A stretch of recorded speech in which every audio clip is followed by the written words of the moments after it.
5분 책방. 오늘 인물 사이언스 후에 나오는 일론 머스크 책 읽고 어떤 점이 좋았고 이 사람의 특징이나 민서가 느낀 점이 있으면 얘기해 주세요. 일단은 일론 머스크는 이제 테슬라를 만든 사람이잖아요. 네, 전기자동차. 그렇죠. 그래서 그걸 만드는데 도대체 어떻게 그 생각을 했을까 되게 궁금해서. 그리고 일론 머스크가 되게 뉴스에도 많이 나오고 그렇죠. 그래서 궁금해서 한번 이 책을 읽어봤는데 처음에는 저는 일론 머스크가 누구지 몰랐어요. 근데 테슬라 만든 사람이라서 되게 놀랐고 나 봤는데 어렸을 때부터 남달랐더니 머리와 굉장히 우주를 궁금해했다고 하더라고요. 애초부터 전기자동차를 만들고 돈을 버는 게 화성에 사람들을 이주시키려는 목적으로 하는 거잖아요. 이게 네. 이 사람이 지금 되게 유명하고 인지도가 높아져서 그렇지 처음에 그런 얘기하면 거의 정신병자 수준으로 사람들이 주변에 생각하지 않았을까요? 네. 근데 그런 게 이 사람한테 중요하지 않았던 것 같아요. 자기가 하고 싶은 일이 있고 이게 망해도 얼마 정도 먹고 살 수 있을 만큼 돈을 비축했대요. 근데 그 양이 되게 조금, 그러니까 돈이 많지 않은 몇 달러로도 살 수 있는 게 비축됐을 때, 그러니까 저축을 한 상태에서는 자기 꿈을 꿀 수 있다 이런 생각까지 하는 사람이죠. 그러니까 되게 이상적이면서 되게 실용적인 사람인 것 같아요. 그래서 전기차 자체가도 되게 황당해 했을 수도 있잖아요. 처음에는 뭔가 시작할 때 모든 사람이 다 반대하거든요. 그 누가 하냐고. 했으면 다른 사람이 했지 왜 그거 너까지 오지 않는다고. 모든 사람이 그렇게 얘기하는데 그 이상향을 실용적으로 변환을 시키는 흔치 않은 사람이 아닌가 생각해요. 이 사람은 미국 사람이 아니죠? 네. 어디서 태어났어요? 남아프리카. 남아프리카 공화국에서 태어나가지고 그러면 이주를 한 거예요? 아니면 그쵸. 어렸을 때 이 사람은 어땠어요? 어렸을 때 친구들이랑 어울리는 것보다는 책 읽고 우주 이야기 하는 거 좋아해요. 음. 근데 애들의 관심사는 그런 게 아니잖아요. 그래서 되게 사람들이랑 어울리지를 못했고 그래서 되게 몸이 되게 왜소하고 그러다 보니까 괴롭힘을 많이 당했을 때 안 그래도 어울리지도 못하는데 특이한데 그죠? 그래서 이제 막 옛날에 막 그래서 괴롭힘을 당하다가 맞고 그리고 어느 날 계단에 굴러가지고 머리까지 피가 날 정도로 다치고 그러면 자기가 좀 사회성이 없고 사람들하고 소통하는 거에 대해서 재미없어하는 거에 대해서 스스로가 문제가 있다. 그런 변해야겠다 생각은 이런 안 해요. 생각을 하지 않았나요? 하지 않았어요? 보통 일반적으로 내가 어떤 사람한테 어울리지 못하는 거는 두 가지거든요. 내가 이제 그런 집단에 낄 수 있을 만큼 능력이 부족해서, 그러니까 그 집단에 낄 수 있을 만큼의 능력이 부족하기 때문에, 아니면 너무 월등해서 그 사람들이 이단아처럼 보는 경우가 있어요. 그러니까 자기랑 너무 다른 거야, 수준이. 말도 안 맞고. 그래서 사람들이 얘랑 있으면 불편하고 재미없다라고 느낄 수 있거든요. 근데 그게 어떤 건지는 시간이 지나봐야 알아요. 이 사람이 이만큼 성공을 했으니까 이제 미화해서 그렇게 얘기를 하는 거지. 이 사람이 모든 계획에서 실패를 했다면 사람들이 이 사람이 가지고 있는 일론 머스크가 어렸을 때 없던 사회성에 대해서 문제시 했을 수도 있죠. 결과에 따라 달라진다는 거. 그리고 민서의 관심 분야가 있을 거 아니에요. 그게 뭐 웹툰이든 영어든 아니면 뭐 글쓰기든. 근데 그거의 궁극적인 목적이 나를 표현하기 위해서거든요, 원래. 내가 잘하는 걸로 세상에 알리려고. 그러니까 관종 있죠, 관종. 그 인간의 본능이에요. 나의 특기로 나의 영향력을 넓히는 게 그런 마음이. 근데 거기서만 끝낼 수는 없어요. 그러니까 내가 뭘 잘해. 그래서 나를 빛냈어. 근데 그걸로 뭘 할 수 있는가 이거죠. 다른 사람한테 뭘 할 거냐 그걸로. 내가 튀었어. 내가 똑똑해. 내가 뭘 잘해. 그럼 그런 걸로 다른 사람한테 이득을 줘야지. 어떤 이득을 줄 수 있을 것 같아요, 민서는? 민서가 뭔가 특별히 잘하는 게 지금은 ing 중이잖아요. 현재 진행형이라서 완성된 상태가 될 수 없어요. 사람 죽기 전까지 배우니까. 근데 나 이건 없는데 좀 잘할 수 있을 것 같아. 이런 게 있어요?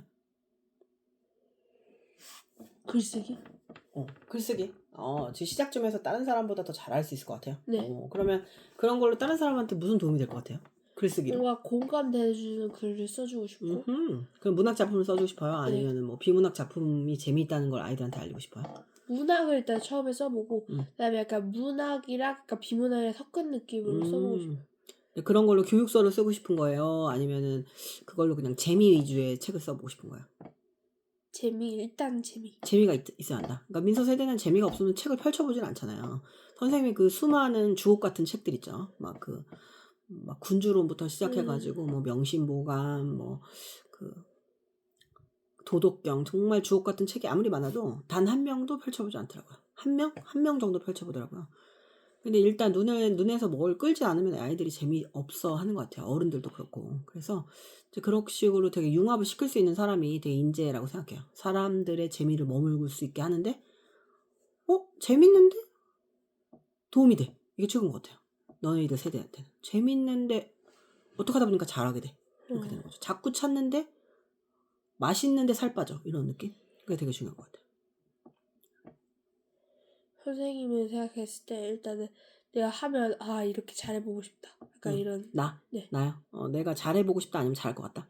둘 다. 그래서 약간 잘 해보고도 싶고 그다음에 또한 잘할 수 있을 것 같아요. 그러니까 선생님은 이제 교육적인 측면에서 교육이 이제 유대감을 교환하는 거라고 생각하거든요. 한 명이 막 일방적으로 막 뭘 가르치면 그냥 지 혼자 가르치네 이런 생각이 들면 안 되잖아요. 그냥 대화예요, 대화. 모든 게. 그러니까 그 소크라테스 삼파술처럼 계속 물어보고 문답을 하면서 그 안에 있는 아이를 꺼내는 그런 것처럼 이렇게 문답식의 교육 이런 거에 좀 자신 있어요. 그리고 선생님이 좀 특징적으로 내가 스스로에게 신뢰하는 면이 있다면 그러니까 심리학적이나 철학적으로 좀 깊이 있게 아이를 보는 거.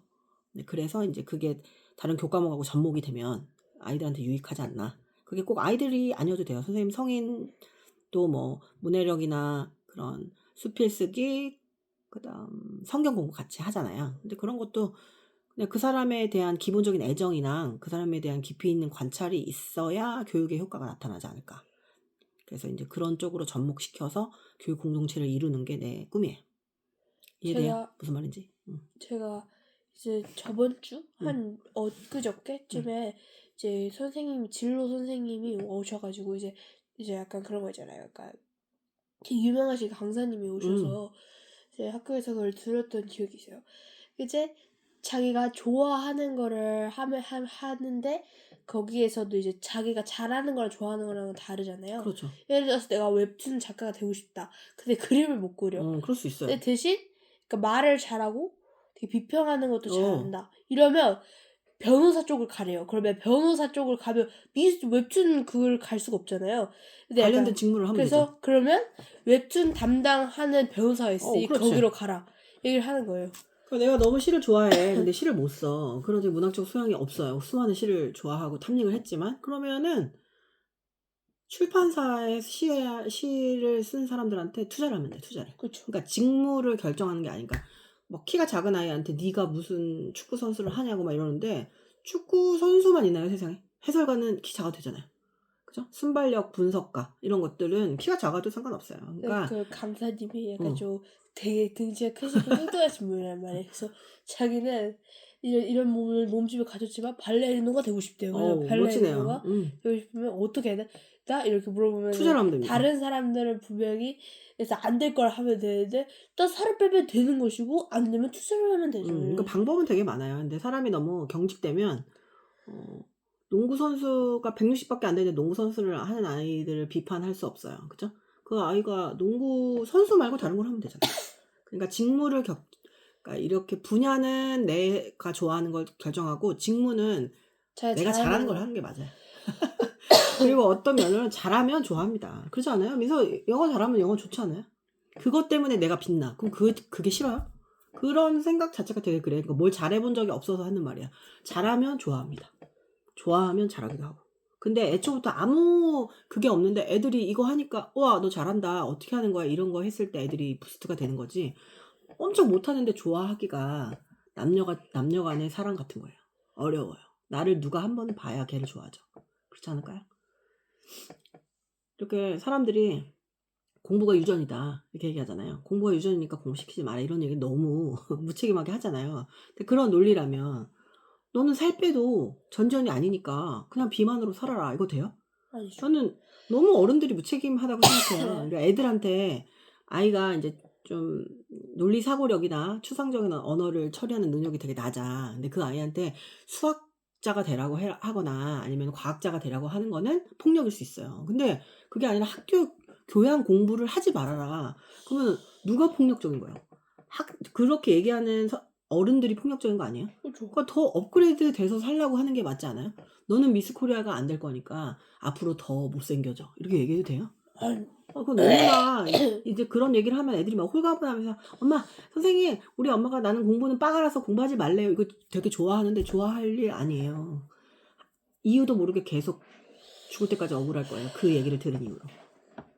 그래서 그런 생각을 가스라이팅인가 엔라이팅인가라는 게 있잖아요. 엔라이팅은 그 계몽이거든요.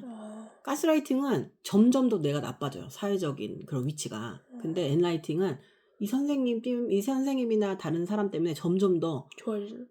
사회적으로 좋아지는 거야. 능력이 있어지고. 근데 그게 거의 비슷해 보이거든요. 그래서 아씨 이거 나한테 가스라이팅 하네. 뭐 근데 누가 민서한테 가스라이팅을 당해가지고 가스라이팅을 해가지고 민서 영어를 엄청 잘하게 됐어요. 그거 가스라이팅이에요? 좋은 거죠. 엔라이팅이죠. 계몽을 시킨 거예요, 민서를. 그죠? 일론 머스크 하다가 이제 막 직업으로 나왔는데 그래서 일론 머스크는 꿈을 이루고 있잖아요. 네. 꿈을 이루는 사람들은 어떨까요? 기분이? 모든 걸 다 가진 기분? 아닐까? 그럴 것 같아요. 진짜. 아무리 부자가 아니어도 자기가 원하는 목적을 이룬 거잖아요. 그러니까 세상이 안 된다고 하는 일을 한 사람들은 좀 눈빛이나 아우라가 다른 것 같아요. 그러니까 제일 짜릿한 게 안 된다고 했던 사람들이 추앙할 때 그 사람을 안 된다고 했던 일에 대해서 내가 어리석다, 내가 너무 생각이 짧았다 하고 인정해 줄 때가 최고의 짜릿한 순간이 아닐까 이렇게 생각하고 일론 머스크 보면 어떻게 보면은 진짜 자뻑의 화신이잖아요. 그 자뻑의 화신이라 정말 좋아합니다 저는. 그러니까 도덕적이진 않지만 이 자뻑의 화신으로 자기가 가진 자뻑으로 얼마나 세상을 이롭게 할 수 있는 최대의 예라고 생각해요. 그래서 그 누구죠? 빌 게이츠 말고 빌 게이츠였나? 중학교도 가면 그 미국도 똑같거든요. 막 힘 있는 애들이 막 축구부 주장들이 막 애들 때리고 막 이래요. 일진 문화처럼. 근데 그 빌 게이츠가 그런 말을 했거든요. 지금 저런 애들은 사회에 나가면 일자리를 얻지 못하는 세상이 올 거라고. 그러면서 되게 엉뚱하고 괴짜 같은 아이들 있잖아요. 이게 검은 뿔테 쓰고 나서 진짜 그 수학만 공부하고 있는 아이들에게 그런 괴짜와 친구를 해둬라. 그래야 너희들이 힘만 센 너희들이 직장 얻을 수 있을 거라고 그런 말을 되게 오래전에 했거든요. 근데 그건 맞는 것 같아요. 나는 그 말을 이해해요. 지금도 민서도 이제 중학교 1학년 교실에 보면은 굉장히 자기의 가진 거에 그런 외적인 거나 신체적인 거를 과시를 많이 하잖아요. 그러니까 물론 그것도 중요하지만 이제 중요한 세대가 왔지만 그게 그 중학교 때 아이들의 그 힘의 영향력이 커서는 정말 다르죠. 그렇잖아요. 근데 위인들 보면 대부분 괴짜가 많고 되게 정신병자가 많은 것 같아요. 정신병자는 사회적 기준으로 정신병자죠. 근데 이 사람들 기준으로는 사회에 수능하고 있는 사람들이 다 정신병자인 거예요. 그 기준 좀 어디다 두냐에 따른 거. 아니 저거를 왜 따라하지? 막 이런 거잖아. 저걸 왜 따라하지? 막 이렇게 그래서 생각했을 저는 거야. 니체도 좋아하고 방고우도 좋아합니다. 니체도 좋아해요. 근데 방금은 진짜 정신병력이 있었어요. 알죠? 그죠? 베토벤도 있었고. 그러니까 이제 뭔가 항상 이렇게 퍼포먼스 자체가 사람들의 수준이 아니라 신의 경지면 당연히 그분을 만날 수밖에 없는 것 같아요. 정신이 나가는 수준이. 그 정신이 나가는 수준을 만나면 모든 걸 다 아는데 눈 감아준다? 약간 이런 느낌. 너무너무 짜릿하지 않을까 싶기도 해요. 사람들 사이에 외로워도 그런 궁극의 경지를 만나면 얼마나 행복할까 이런 생각이 들죠. 그래서 모든 시작은 자뻑이나 이 자뻑으로 모두를 유익하게 하리라. 이 홍익인간의 이념을 결합이 돼야지. 자뻑으로 시작해서 자뻑으로 끝나잖아요. 내가 얼마나 똑똑한가만 얘기하고 있는 아이들을 보면 선생님은 굉장히 지루해요. 쟤 또 시작이다.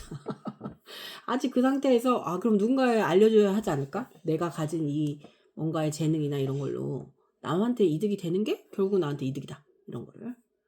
민서도 그런 걸 깨달은 적이 있어요. 내가 무슨 행동을 하는데 이것 때문에 나한테 이득이 된다.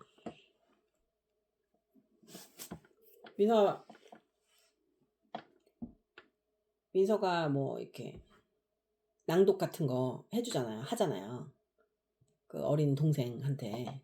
근데 그게 해주면서 민서가 느는 거죠. 그죠? 이게 귀찮을 수도 있지만 민서는 재밌어 하잖아요. 재밌어 하고 그러면서 귀찮은데 10분, 5분이라도 뭔가 해볼 수 있는 기회가 된 거죠. 근데 그게 결국 남을 도와주는 것 같아도 결국 내가 기회를 잡는 거기도 해요. 나 맨날 왜 내가 손해봐요 이렇게 생각하는 애들은 배울 기회 자체가 없어. 손해보면서 배우는 거예요. 그럼 사람이 돈을 내거나 시간을 내야 뭘 배우잖아요. 그 시간을 준다고 생각하면 돼요. 이런 거 왜 나한테 시켜? 시간을 냈다 내가. 시간을 낸 거죠. 그죠? 일론 머스크를 한마디로 하자면 이 사람 NTV예요? 그런 거 같아, 딱 봐도. 자기 멋에 사는. 근데 약간 루저나 널드였는데 좀 약간 성공을 하면서 좀 멋있음이 뿜뿜 나오기 시작했죠. 그죠? 이 책을 한마디로 하자면 뭐예요? 일론 머스크 괴짜는 승리한다. 괴짜의 승리. 오, 멋지네요. 그리고 서평. 아니 저기 그 평점. 평점은 5점 만점에 4점. 5점 만점에 4점. 어떤 친구한테 소개해주고 싶어요? 네. 탄이라는 좀 괴짜스러운 아이가 있는데 INTP 아이거든요. 그래서 너 INTP지? 그러니까 어떻게 알았냐고 했다는 그 아이가 이거를 그렇게 찾더라고요. 없어졌다고 이 책이. 어디 갔냐고 좀 찾아달라고. 어떤 아이가 좋아할 것 같아요? 엔팀 애들이 되게 좋아할 것 같아. 자기의 괴짜스러움을 인정받고 싶다면 봐라. 그렇죠. 선생님은 자뻑으로 시작한 홍익인간의 형상화라고 하고 싶어요.